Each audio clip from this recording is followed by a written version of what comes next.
What's going on, child? Welcome to another episode of Reggie's Reality Rants, a podcast and YouTube show dedicated to recapping, reviewing, and most importantly, ranting about all of my favorite reality shows. I want to thank you all so much for all of the love that you guys have been showing to the channel and to my very first episode. This week's episode, we get into episode 3 of Rupaul's Drag Race Global All Stars. It's time to cut up, child. Let's get into the review. Get into episode 3 with the queens entering the runway after the non-elimination, child.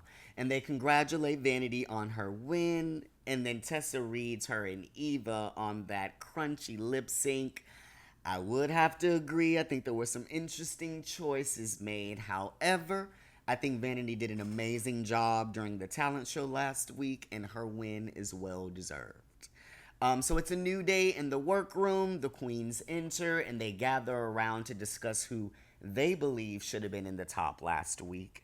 And Gala speaks right up and says that she believed that she should have been in the top, child, that she was ready to lip sync, she was ready to do so. However, Vanity, stood her ground in saying, like, I killed it and I deserve to win. And I don't disagree with the girl. I think her singing performance was amazing, and she deserved to come out on top in that second group. So the queens receive their Rue mail, and then Rue enters the workroom to give them their maxi challenge of the week. And it's time for the ball, y'all.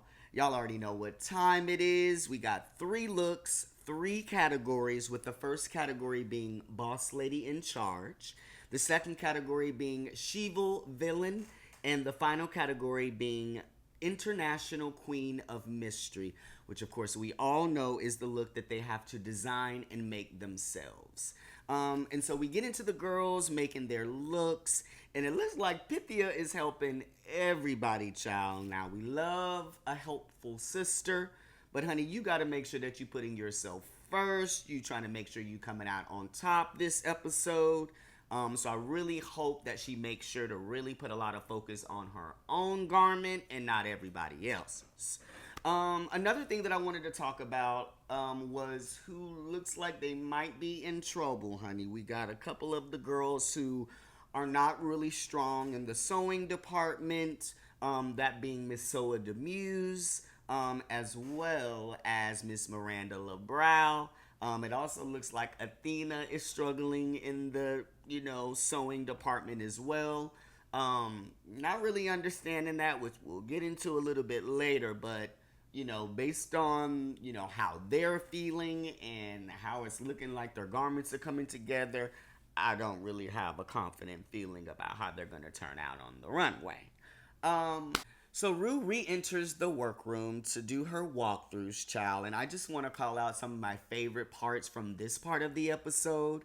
The first being when she asked Queen what was her inspiration, and honey, Queen Kong said her inspiration was giving Beyonce from the neck up and Serena Williams from the neck down. I thought that was really funny and also very accurate. Another part that I thought was funny was when Rue was kind of cutting up with Athena about how she clearly loves to dress sexy.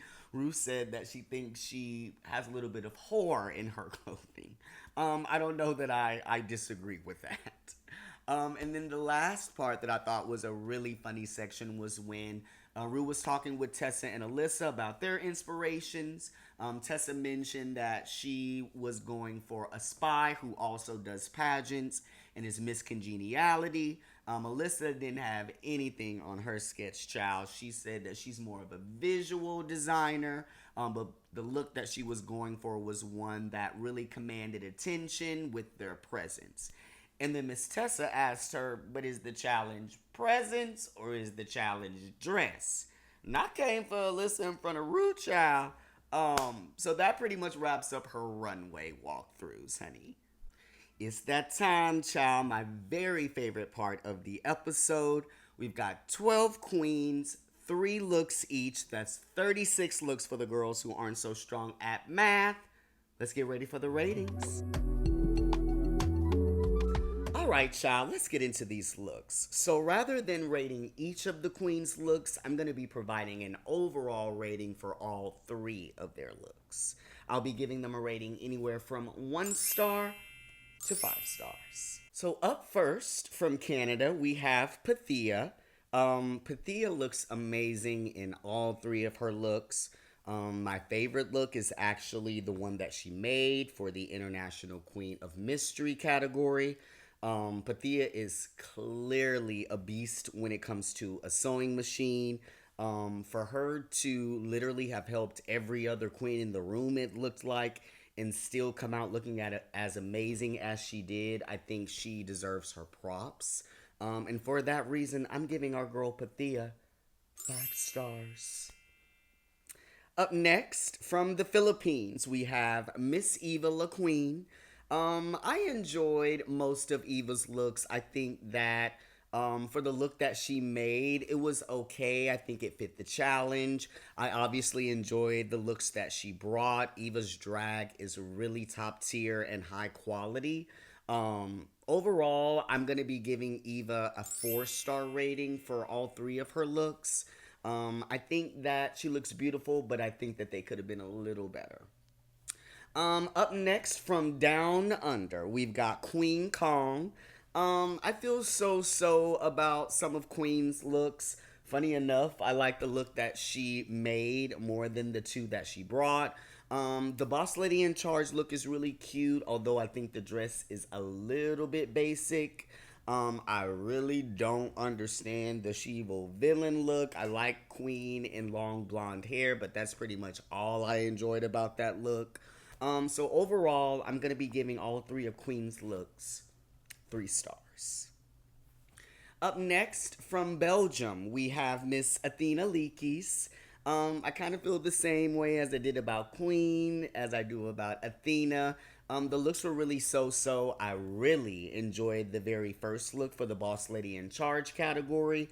I thought it was super chic. I think she looks super sexy, but it still gives very Boss Lady in Charge. Wasn't really a big fan of the Sheevil villain look. It's like a pretty look, but really nothing to write home about. And then, of course, the look that she made, child. Yeah, the mystery is how you thought you was going to be able to come out on the runway like that. Yeah, not my favorite whatsoever. And so for that, I'm going to be giving all three of Athena's looks 3 stars. Up next from the UK, we've got Miss Kitty Scott Claus. I think that Kitty's looks were cute, and that's probably where it ends. I wasn't really a fan of what she made. I think it fits her well, but that's pretty much it. I don't think it's really exciting. Definitely not one of the more amazing things that we've seen made on Drag Race. I really enjoyed the two looks that she brought. I thought the Boss Lady in Charge look absolutely met the challenge. I thought she looked super chic. It was super fashion forward. I don't really see how her Sheevil villain look says Sheevil or villain, but I think Kitty looks good. Kitty always looks good. And so I'm going to be giving all three of Kitty's looks 4 stars. Up next from Brazil, we have Miranda Lebrão. Miranda clearly had an interesting time on the runway this episode. I think there were a lot of interesting choices made. Her first look, the Boss Lady in Charge look, I thought was really cute. I thought Miranda looked really good in it. It gave like a Where on Earth is Carmen San Diego vibe. I thought she looked amazing. I also think it kind of brought in a little bit of her Brazilian culture, which I always really enjoy. Her Sheevil villain look, it was Sheevil, all right. It looked interesting. I think the idea was there with kind of like the big face, but I mean, that look was way too overwhelming for Miranda, and it wasn't one of my favorites. And then the look that she made, I mean, no surprise that Miranda is not a whiz on the sewing machine, but overall, there just wasn't even much design to the look. And so for that reason, I'm going to be giving all three of Miranda's looks 3 stars. Up next From Italy, we have Nelania. Nelania did a really amazing job with the look that she made. I think it really fits her aesthetic, her style. I think she absolutely looked good with it. She was able to accessorize it really nicely where she still looked expensive. Obviously, I prefer the looks that she brought a little bit more. I think they were absolutely on par with both of the categories. And so I'm going to be giving all three of Nelania's looks 4 stars. And up next from Mesquite, Texas, we've got Alyssa Edwards. Once again, Alyssa is bringing it to the runway this season. Her boss lady in charge look gave like this Matrix vibe. It looked super expensive. You can tell that it was really well made and probably took a lot of effort and time. I also really liked her She-Will villain look. I think it gave a callback to Alyssa's original season when she was playing like the Black Swan, so I really liked that. And then we get into the look Alyssa made. Now, this one barely made the cut. I love my girl Alyssa, but it really wasn't all of that. And so I gotta be fair to the other queens, and I gotta give Alyssa 4 stars because while the looks that she brought were amazing, this challenge is all about what you're able to design, what you're able to make. And hers this week just wasn't one of my favorites. So I'm going to be giving Alyssa 4 stars. And up next from Sweden, we've got Miss Vanity Vane. Not you wore the same color in all three looks. I mean, Vanity looks good. She clearly knows how to dress her body. Her hair and makeup are always on point, honey, but this is a challenge about the runways. And for you to come out in 3 different looks, the silhouettes are barely different. You literally got on a black hat in 2 of them, girl. Like, you literally could have just walked the runway in one of the looks 3 times. Not really a fan of Vanity's package this episode, and so for that reason, she's going to be getting 3 stars.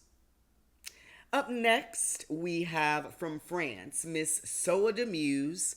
The writing was on the wall with Miss Soa Child. She kind of let us know from the top of the episode that she was not looking forward to this challenge due to the fact that she is not a sewer. She is in no way a seamstress, and it showed. I think Soa clearly had a little bit of a struggle. The looks she brought were amazing. Soa, her makeup is always going to be on point. Her hair is always going to be on point. And I'm not too upset with the look that she made. Just in comparison to the other girls on the runway, it just didn't fit the bill. And so for that reason, I'm going to be giving my girl Soa 3 stars. Up next, from Mexico, we've got Miss Galavaro.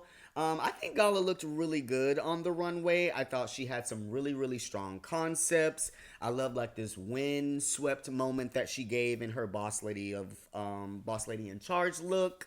Her She-Will villain, it gave a little costumey. I also think that it read a little cheap for me. But I think that she still looks really good in it. And then I don't mind at all what Gala made. I think of the looks that were made this week, she had one of the strongest. And so for that reason, Gala gets 4 stars for her looks this week. And last but certainly not least, honey, from Germany, we've got Miss Tessa Teachow. Tessa looked good on the runway this week. The 2 looks that she brought for Boss Lady in Charge and She-Will Villain, I think they were similar, but they were super, super strong, super chic, super fashion forward. Tessa clearly is going to be bringing it to the girls this runway. And then we get into the look that she made. While I appreciate the ambition here and the effort, honey, you had set yourself up for failure with the whole I got a bachelor degree in fashion design, and then you come out in this big old gown, honey, with holes and things in it. It just didn't meet the mark. And so because of that, I've got to give my girl Tessa 4 stars, but I think she had an amazing package overall. I think all 3 of her looks really stood out amongst the pack. So the queen who had my favorite looks would have to be none other than Pathia. I think Pathia let the girls know what time it was on the runway this week. I think even with her helping out all of the other queens, she still was miles and miles ahead of how everyone else looked on the runway. Yeah, she clearly is an amazing designer and seamstress. This was something that Pathia was known for on her season of Canada's Drag Race. And so I was really, really excited to see her shine on the runway this week. My least favorite looks would probably have to go to Miranda. I think there were some really strong concepts, but it's about execution, honey, especially on a design and fashion and runway challenge. And I think we damn near had three strikes. So I'd have to give my least fave to my girl from Brazil this week. So now that all of the queens have worked the runway, child, Rue calls out the safe girls, being Eva, Queen, Kitty, Vanity, Nelania, and Gala. So we get into the critiques, and they start by giving great critiques to Pythia for the amazing garment that she made, and they call out how difficult it was to use that material, and it being that latex, which I totally agree, especially with the fact that Pythia looked so good and still helped out all of the other queens. I thought this was absolutely well-deserved praise. Another queen that got a lot of praise was our girl from Texas, Miss Alyssa Edwards. They made references to Alyssa's journey and how at one point in time, Alyssa was clocked by Santino Rice for having the ugliest dress. And so Rue, Alyssa, and Michelle, they all laugh and they ask, "Where is Santino now?" Ooh. And then the last queen to get some positive critiques was Miss Tessa T. They loved Tessa's first two looks. And then they read the hell out of her third look, which I think we all saw coming, child. It was a little rough around the edges. And so they wrap up the critiques. So our top three queens this week are going to be Miss Pythia, Miss Alyssa Edwards, and Miss Tessa T, which unfortunately means that our bottom three queens are Miss Miranda LaBrow, Miss Soa Demuse, and Miss Athena Leakes. I'm not going to get into the bottom girls' critiques. I feel like the judges did enough, honey. I'll just say that I agree. So the judges wrap up deliberating, and Rue brings back her girls. And the judges announce Pythia as the winner of this week's challenge. I think rightfully so and well deserved. She absolutely came out on top this week. And Miss Thing wins a cash tip of $10,000. Unfortunately, our girls Soa Demuse and Athena Leakes are our bottom two queens of the week. They lip sync to Bad Idea, Right? By Olivia Rodrigo, and our girl Soa Demuse takes home the dub in the lip sync, and we sadly say goodbye to our girl Athena Leakes. So they let the music play, child. We have officially wrapped up episode 3. And y'all know what time it is. It's time to get into the rants. So let's jump right into it, y'all. So the first thing I want to rant about is, by now, if you're coming to All Stars, you girls need to know how to sew. I understand that in your regular life, you may not be a seamstress, and I myself have no sewing talents. However, if you're going to come to Drag Race, you know that there is going to be sewing challenges. You need to know what you're doing, or you're going to end up in the bottom, and you're probably going to go to the house. We see it season after season after season. So why the girls continue to come back without taking any type of sewing classes, girl, I will never understand. That's the first thing. The second thing that I want to rant about is, I'm watching Little Instances in Untucked, and I have never been a fan of the girls who want to make themselves judges. You know, if I have gotten a top critique, then I'm in the top this week, honey, because the judges said that I was.